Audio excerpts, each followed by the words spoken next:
You're listening to Mind Over Money, presented by Waymaker.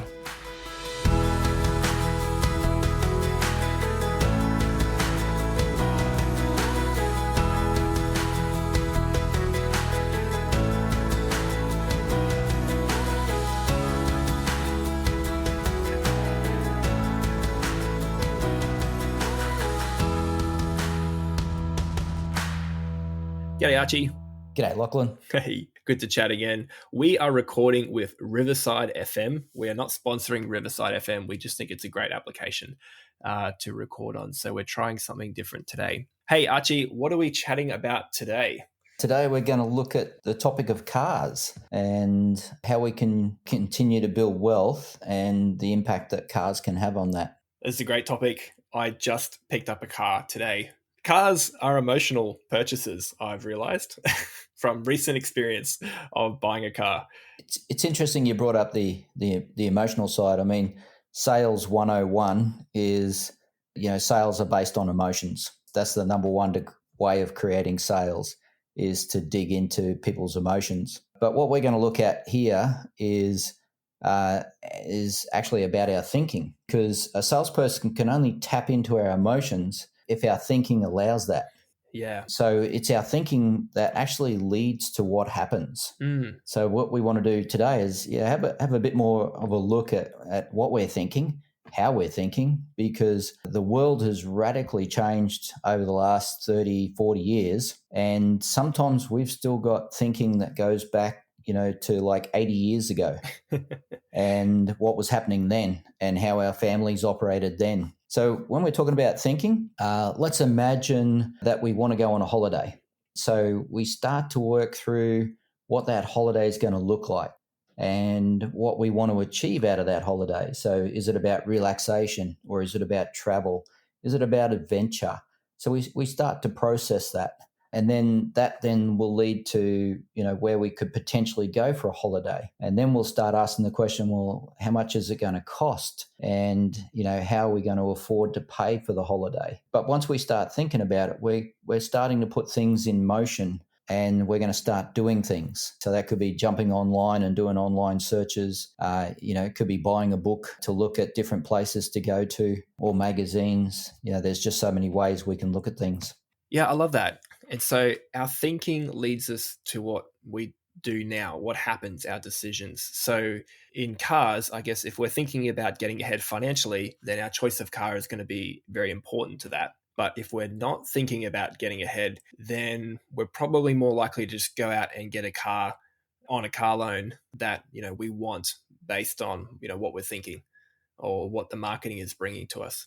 What's the difference between what do you see as buying a car today versus perhaps buying a car, 10 or 20 or 30 years ago?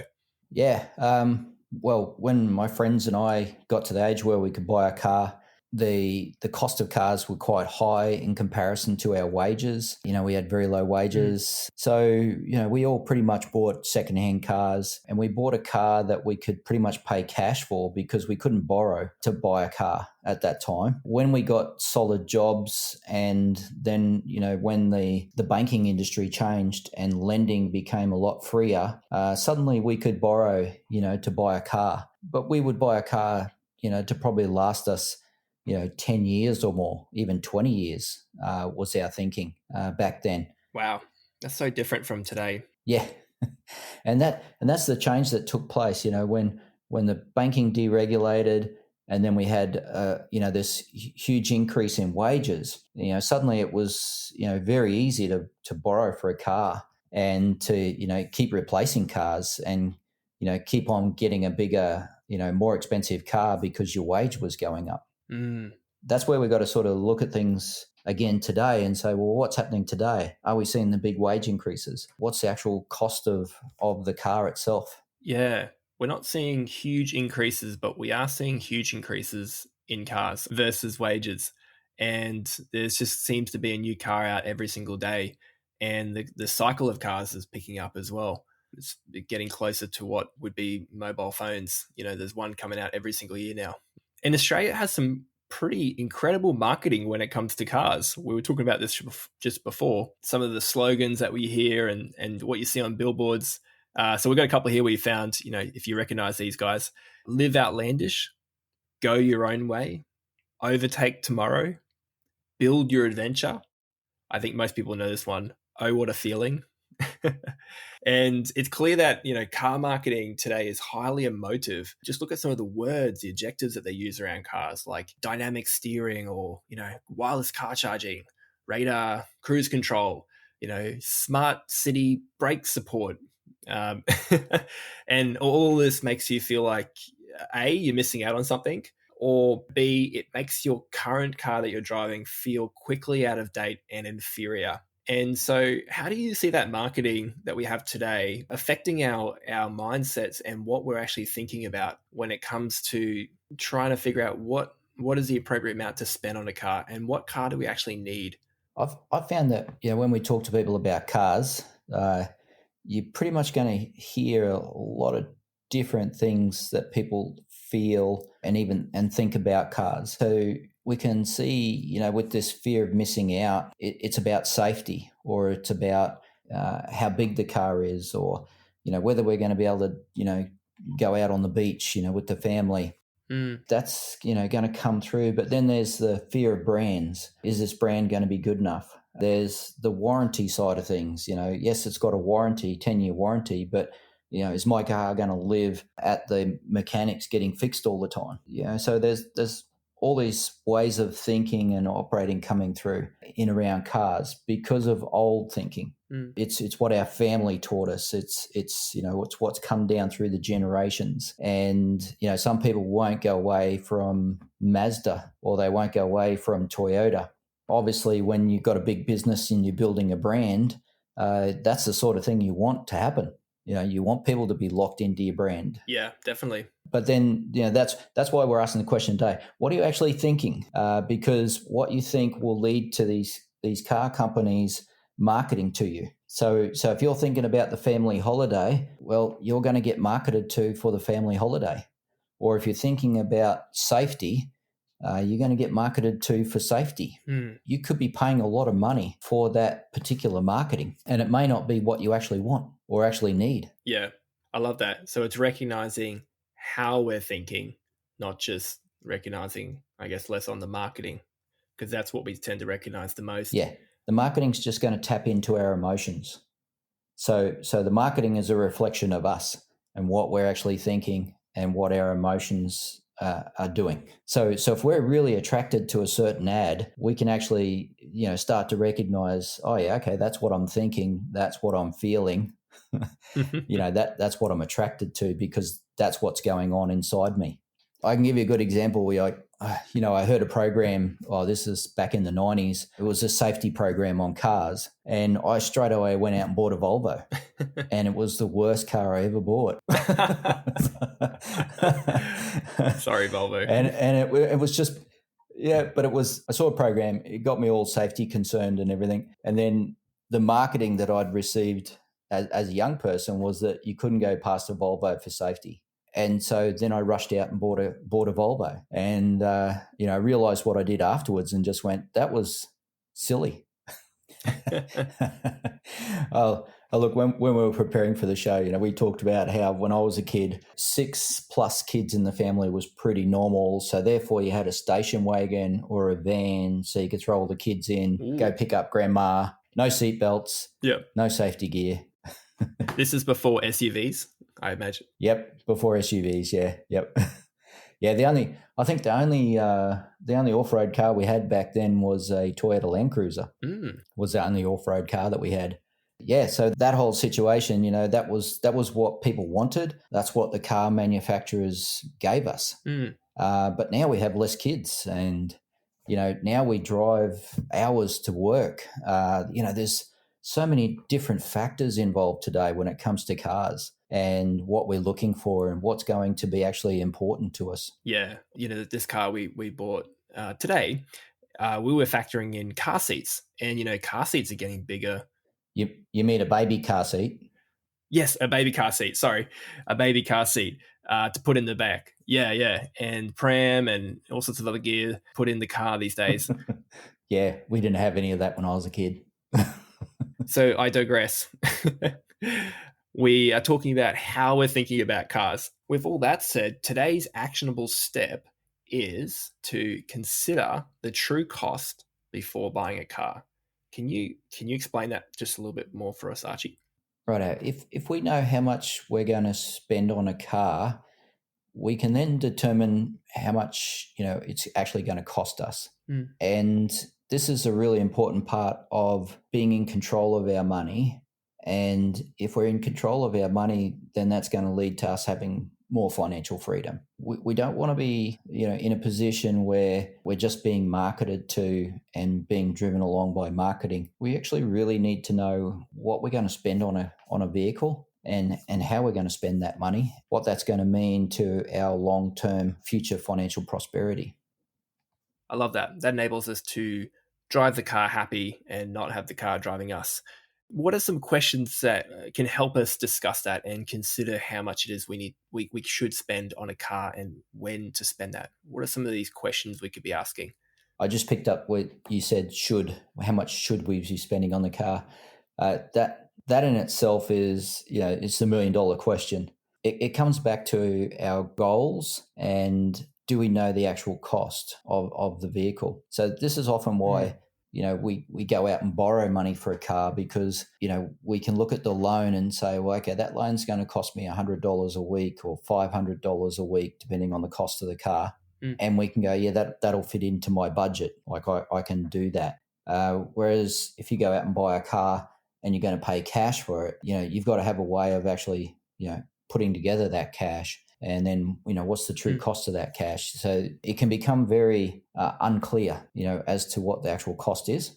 When we go to buy a house today and we want to borrow money for a house, banks have been limited by the government to, lending up to 6 times someone's income. And so, so there's this natural sort of limit that's been put in place, or not a natural limit, it's an artificial limit that's been put in place by the government. But when it comes to cars, that's not really there. So, I could be, earning $30,000 a year and I can try and buy an $80,000 car, and go out and, work on borrowing money for an $80,000 car. There's no real way of actually people figuring out how much should I, spend on a car.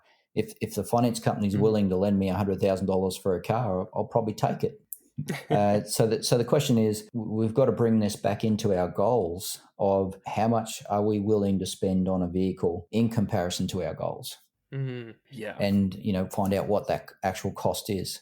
Then we got the other question of, what is it that we most need? So again, some of this stuff will burst our bubbles. We'll be dreaming about, some fantastic car, but then reality will come in and we'll go, well, actually, I'm going to have to buy something a lot less. And it sort of bursts our bubble. But that's where if we can get our thinking into a good place, we can actually enjoy the whole experience of buying a car and, replacing cars. We've got to replace cars all the time, but we can turn that into a really enjoyable experience, or it can be a really terrible experience, especially if we're going to get our bubble burst on us all the time. And then the last one is, do we need it now? Do we need this vehicle right now? Is this something that's really urgent, or is this something that we can, work on over a period of time? The longer we have to think about it and work it through, the better the result we're going to get. Like I explained before, when I jumped out and bought that Volvo, that was the worst thing I ever did when it came to car purchases. And it was nothing against Volvo. Just nothing against Volvo. No, but it was just a spur of the moment thing where I just suddenly felt that, I saw the show on safety and thought, yes, I must do something about this for my family, and jumped out there and did it on the spur of the moment. I think I need to save the environment. I'm going to go buy a Tesla today. Yes, I've been seeing a few Teslas around. They look nice. Yeah, they're getting more popular. I digress. Yeah. So there's some great questions. Does this fit with your goals? I love that. What is it that we actually need? Perhaps it's not the SUV or the Tesla. Do we actually need it now? I guess one that I would add is, how long are you going to keep the car? Because this is something we've always thought about, is cars as a 7 to 10 year investment. But I'm finding people are treating cars as a 3 to 4 year investment. Some people are getting cars every year. So I guess it's another one to think about is, is this car actually going to be a long-term purchase? And how can you keep the car running to be a good long-term purchase? Yeah. Again, that one comes back to, what our thinking is. Is it a fear of having a car that breaks down? I just remember as a young person always being told, that, don't buy a dud. It was really just ingrained in us, this fear of having a car that breaks down. And so it tends to push you towards trying to have something that's brand new, something that can't break down, something that's got, very good reviews. So you can get easily pushed into that based on what you might have been taught as a young person. But it no longer applies today. Today is totally different to what it was 30 years ago or 60 years ago when it comes to cars. It's a very different market now. And so this is a good time for us to be looking at what our thinking is. Yeah. If anything, the new stats are showing us that it's the brand new cars that are getting recalled the most, not the used cars from a few years ago. So yeah, that whole idea of not having to have the brand new off the lot car in order for it to be safe. Okay, so in the next episode, this is a 2-part episode. We're going to start talking about a strategy that you can now implement in your journey of purchasing and replacing cars. So we're going to show you in the next episode, part 2 of this episode, how you can turn your current car loan into $1 million investment. This is a proven way that you can buy cars cheaper by investing your money instead of using debt, and you're letting your money work harder for you. So tune back in next week. We're going to be talking about the $1 million car. Thanks, Lachlan. Yeah, I'm really looking forward to next week's program where we get to talk about the $1 million car strategy because this strategy really does put smiles on people's faces. Well, till then, see you, Archie, and drive safe. Will do.